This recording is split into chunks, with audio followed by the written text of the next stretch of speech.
Okay, quick Monday morning radar update. Soft day today, following over from the US down move on Friday.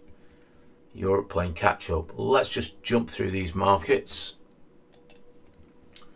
Transport's obviously the weakest in this big sort of falling channel. Dow obviously one of the strongest. S&P. Dow hasn't sort of broken out of that range though.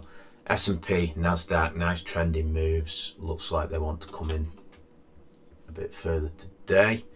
Russell obviously the weakest over in the US. Small caps have been weak over there. DAX into mean trend. First visit to mean trend in probably 8-9 months. FTSE 100 into mean trend. And 250 into mean trend. First visit in quite some time, I will add. Dollar getting a little bit of strength recently. Bitcoin just out of play, as obviously it will be. TLT expected to gap higher today. A little bit of dollar strength. Dollar expected to sort of gap higher as well. We'll see how that goes as we move into the US Open. I'm losing my voice this morning. Right side of a base, we don't know if it's going to come back in further or not, but cable there, dollar finding a bit of strength is basically the theme there, isn't it? So let's move into the volume leaders. Presses the button, nothing happens, starts again.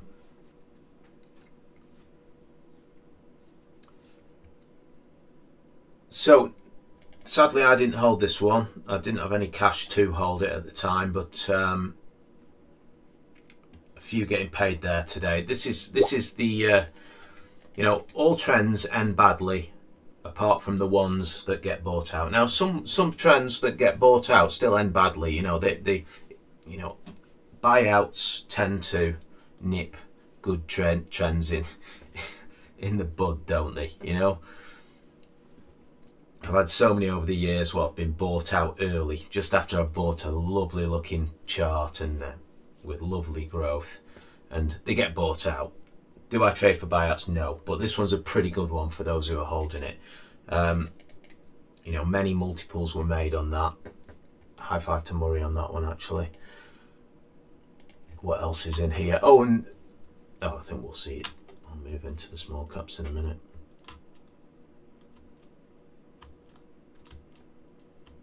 Quick look through these. I'm just going to have to reset the volume on this. We should have traded 23%. I had it on 27. It didn't make much difference. I'll just go through them actually in order of sector. Start again.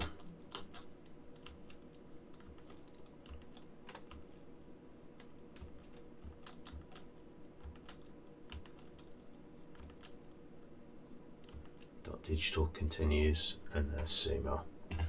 So into the small caps, we should have traded 23% to be on average volume. There's a few more running in the small caps. Not many though. It's a very, it is sort of the day when people puke all the positions, isn't it?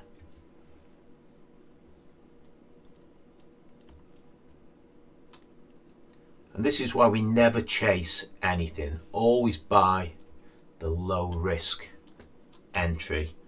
Never invent a reason to get on board without the low risk entry at a later time on a news story or whatever.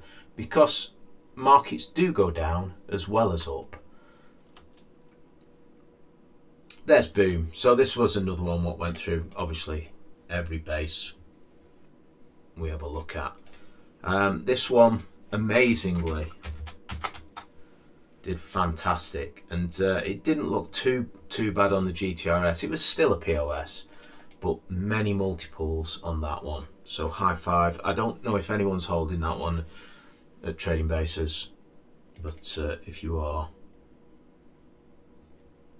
You know, fantastic. And this is the funny thing, isn't it? You know, I actually traded it out of the IPO base here, and I got bearish on it here.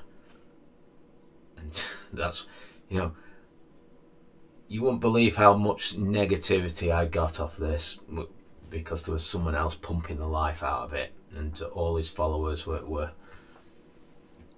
you know, told me how wrong I was. It's not about being wrong or right, this game, it really isn't, but you know, dead money for 1, 2, 3, 4, 5, 6 years, and then it hits the screens again, and it does another trending run where the money is made.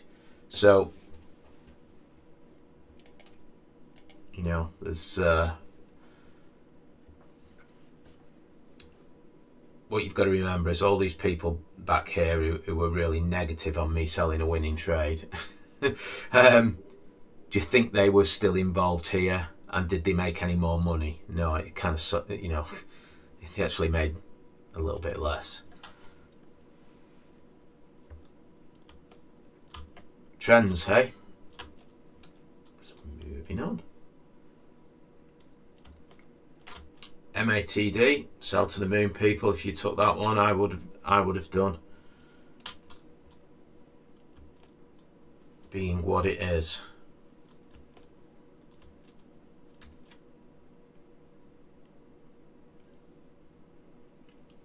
ALTN, I think I'll have a look at that one again today. Quiz, this is a lose less.